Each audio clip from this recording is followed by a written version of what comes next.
Welcome to SS news. నేను మీ రమణ.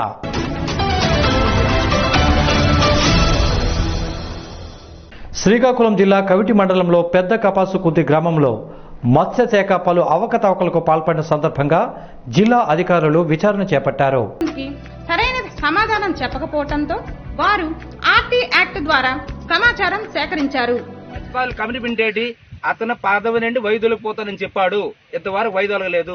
దానిపైన ఈ రోజు ఎందుకంటే మీరు ఎంక్వైరీ చేస్తారు, ఏం చేస్తారు మాకు తెలియదు సార్. 3 క్లారిటీలు కావాలి ఈ రోజు మీ సమక్షంలోనే. ఎందుకంటే ఎంక్వైరీ అయ్యేటప్పుడు మళ్ళీ మేము వచ్చి అక్కడ మీకు కంప్లైంట్ చేయలేం కలెక్టర్ ఆఫీసులోనే, లేకపోతే ఫిషరీస్ కమిషనర్ కంప్లైంట్ చేయలేం. రిక్వెస్ట్ దయచేసి మొదట 10 నుండి తొలగిపోవాలి.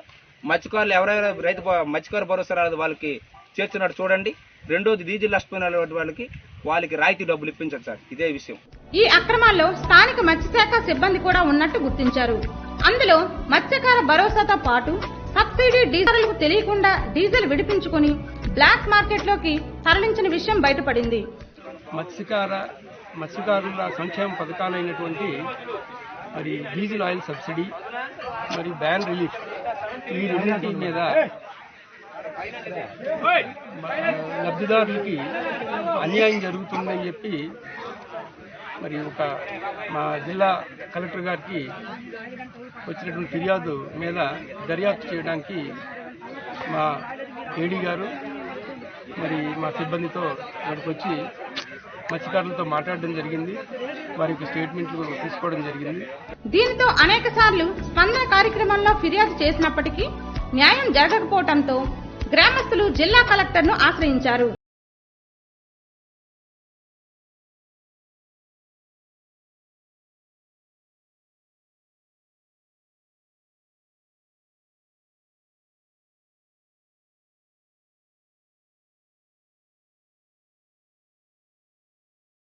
గుర్తించామని తెలిపారు. ఇక్కడ ఉన్నటువంటి సొసైటీ ప్రెసిడెంట్ బడే నాయుడు మరి ఈ స్మార్ట్ కార్డులు ఏవైతే ఉన్నాయో వాటిని వారి దగ్గర నుంచి మభ్యపెట్టి తీసుకుని వాటి మీద ఆయిల్ సబ్సిడీ దుర్వినియోగం చేసినట్టు ప్రైమరీ ఎంక్వైరీలో తెలుస్తున్నది.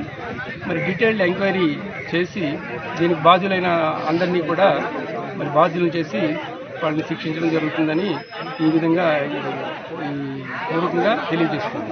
దీనిలో ఎవరెవరు ఉన్నారు అన్నది దర్యాప్తు జరిపిన వారిపై కఠిన చర్యలు చేపడతామని జేడీ శ్రీనివాస్ తెలిపారు.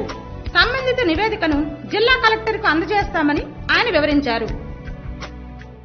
మనం మన పరిశుభ్రత కార్యక్రమాన్ని విజయవంతం చేసే దిశగా ప్రతి ఒక్కరూ కృషి చేయాలని శ్రీకాకుళం జిల్లా జాయింట్ కలెక్టర్ కె శ్రీనివాసులు తెలిపారు. శుక్రవారం ఆయన నర్సనపేట మండలం మడపం గ్రామాన్ని సందర్శించారు. శ్రీకాకుళం జిల్లాలోని నరసనపేట మండలం మడపాం గ్రామంలో మనం మన గ్రామ వాలంటీర్లు సచివాలయ ఉద్యోగులతో సమీక్షించారు. గ్రామ సచివాలయంలో మరుగుదొడ్డి ఉండి మరుగుదొడ్డి వాడుతున్న వారు ఎంతమంది ఉన్నారో గుర్తించాలని, అలాగే మరుగుదొడ్డి ఉండి కూడా మరుగుదొడ్లు వాడని వారు ఎంతమంది ఉన్నారో వారి వివరాలు సేకరించాలని తెలిపారు. పూర్తిగా మరుగుదొడ్డి లేని వారి వివరాలు సేకరించి మరుగుదొడ్లు నిర్మించే విధంగా చర్యలు తీసుకోవాలని అన్నారు. మడపాం గ్రామ పంచాయతీలలో 676 మందికి మరుగుదొడ్లు ఉండగా 640 మంది మరుగుదొడ్డి వాడుతున్నారు. 36 మంది మరుగుదొడ్లు వాడకుండా ఉన్నారు. ఇంకా 42 మందికి మరుగుదొడ్డి లేని వారుగా పంచాయతీ కార్యదర్శి చిన్నారావు, జాయింట్ కలెక్టర్ సిబ్బంది, వాలంటీర్లు, ఆశా వర్కర్లు, అంగన్వాడీ టీచర్లు అందరూ బాధ్యతాయుతంగా పనిచేయాలని తెలిపారు. ఏ సచివాలయ ఉద్యోగికి ఎటువంటి మినహాయింపు లేదని తెలియజేశారు. ఈ కార్యక్రమంలో జిల్లా పంచాయతీ అధికారి రవికుమార్, ఎంపీడీఓ జీవీ రవికుమార్, తహసీల్దార్ ప్రవళికా ప్రియ సిబ్బంది పాల్గొన్నారు. శుక్రవారం ఉదయం జాతీయ రహదారిపై జరిగిన రోడ్డు ప్రమాదంలో ఒకరి దుర్మరణం. శ్రీకాకుళం జిల్లా మడపాం జాతీయ రహదారి వద్ద వంతెనపై జరిగిన రోడ్డు ప్రమాదంలో ఒకరు దుర్మరణం పాలయ్యారు. గోదావరి జిల్లా ఏలూరులో ఏసీబీ మాజీ జాయింట్ డైరెక్టర్ లక్ష్మీనారాయణ పర్యటించారు. ఈ సందర్భంగా రోగులకు మానసిక స్థైర్యాన్ని కల్పించారు. పశ్చిమ గోదావరి జిల్లా ఏలూరులో ఇటీవల జరిగిన సంఘటనలో పలువురు ఆసుపత్రి పాలయ్యారు. ఈ దిశ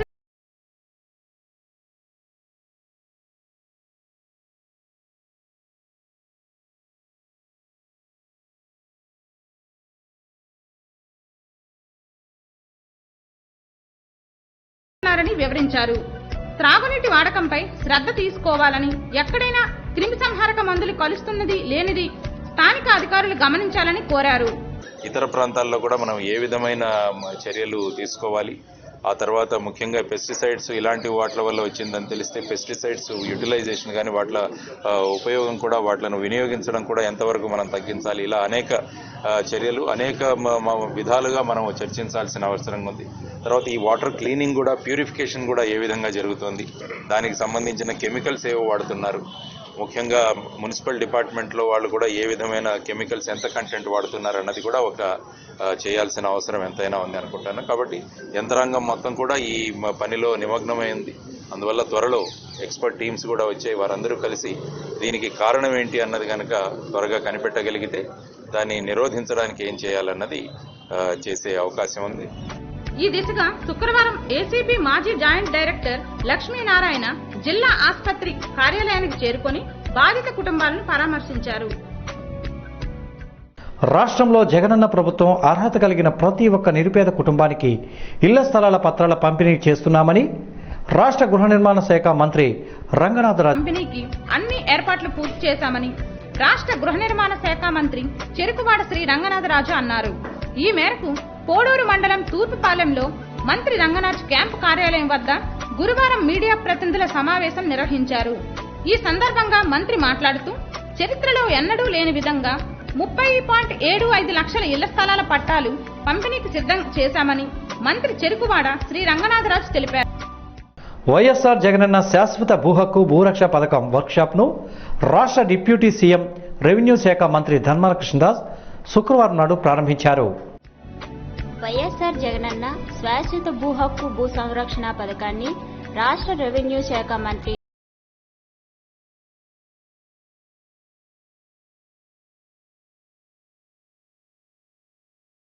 ప్రభుత్వానికి అత్యంత ప్రతిష్టాత్మక కార్యక్రమమని ఈ నెల కృష్ణదాస్ తెలిపారు. వరుస దొంగతనాలతో బెంబులెత్తుతున్న రాజాంపట్నం మండల విద్యాశాఖ కార్యాలయంలో భారీ చోరీ. శ్రీకాకుళం జిల్లా రాజాం పట్టణంలో వరుస దొంగతనాలతో బెంబేలెత్తుతున్న స్థానికులు గురువారం అర్ధరాత్రి మండల కేంద్రంలోని మండల విద్యాశాఖ కార్యాలయంలో భారీగా కంప్యూటర్లు చోరీ చేసిన దుండగులు క్లూస్ టీం ద్వారా పరిశీలిస్తున్నామని తెలిపిన ఎస్ఐ రేవతి.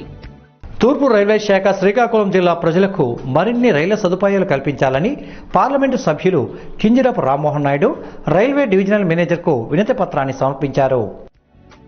కేంద్ర ప్రభుత్వం ఆధీనంలోని తూర్పు రైల్వే శాఖ శ్రీకాకుళం జిల్లా ప్రజలకు మరిన్ని సదుపాయాలు కలగజేయాలని శ్రీకాకుళం పార్లమెంట్ సభ్యులు కింజరాపు రామ్మోహన్ నాయుడు కోరారు.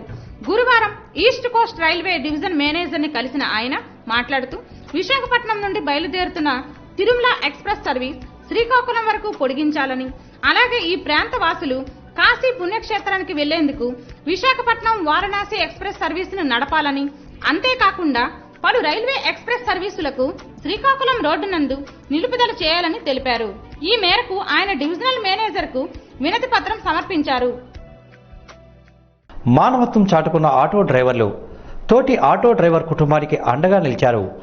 ఆర్థిక సహాయాన్ని అందించి శభాష్ అనిపించుకున్నారు. ఆకస్మికంగా మరణించిన తోటి ఆటో డ్రైవర్ కుటుంబాన్ని ఆదుకోవాలన్న ఆశయంతో విశాఖపట్నం జిల్లా గంగవరం జై వీరాంజనేయ ఆటో స్టాండ్ చేపట్టిన ఆర్థిక సహాయ కార్యక్రమాన్ని పలువురు ప్రశంసించారు. ఈ ఏడాది ఆగస్టు 14వ తేదీన అసువులు బాసిన సంతోష్ అనే ఆటో డ్రైవర్ కుటుంబాన్ని ఇతోధికంగా ఆదుకోవాలని స్టాండ్ డ్రైవర్లు ఓనర్ల సంక్షేమ సంఘం తీసుకున్న నిర్ణయం ఫలితంగా బాధిత కుటుంబానికి 1,50,000 రూపాయల ఆర్థిక సహాయాన్ని అందజేశారు. Gajuwaka assistant commissioner of police Sirisha చేతుల మీదుగా గురువారం గంగవరం కమ్యూనిటీ డెవలప్మెంట్ సెంటర్ వద్ద ఆ సాయాన్ని బాధిత కుటుంబానికి అందజేసినట్లు జై వీరాంజనేయ ఆటో స్టాండ్ కమిటీ తెలిపింది. 1996లో ఏర్పాటైన జై వీరాంజనేయ ఆటో స్టాండ్ నాటి నుంచి నేటి వరకు తమ తోటి కార్మికుడు ఏ ఇబ్బందుల్లో ఉన్నా ఆదుకోవడంలో ముందుంటూ వస్తోంది. సంఘంలో సభ్యులైన ఎవరు భౌతికంగా దూరమైన సంబంధిత కుటుంబాన్ని ఆదుకోవడానికి తలో 1,000 రూపాయలు చందా వేసుకుని ఇవ్వటం ఇప్పటి వరకు అమలవుతూ వస్తోంది. నర్సనపేట మండల కేంద్రంలోని స్థానిక సిద్ధాశ్రమంలో లక్ష దీపార్చన కార్యక్రమాన్ని భక్తులు నిర్వహించారు.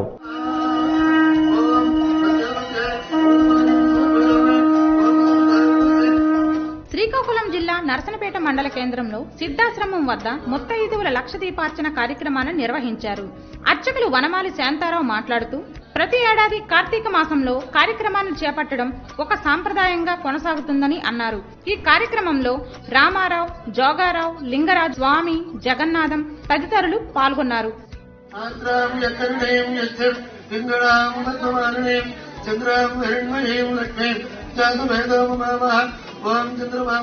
ఇవండి ఎస్ఎస్ న్యూస్ విశేషాలు. Stay tune to SS news.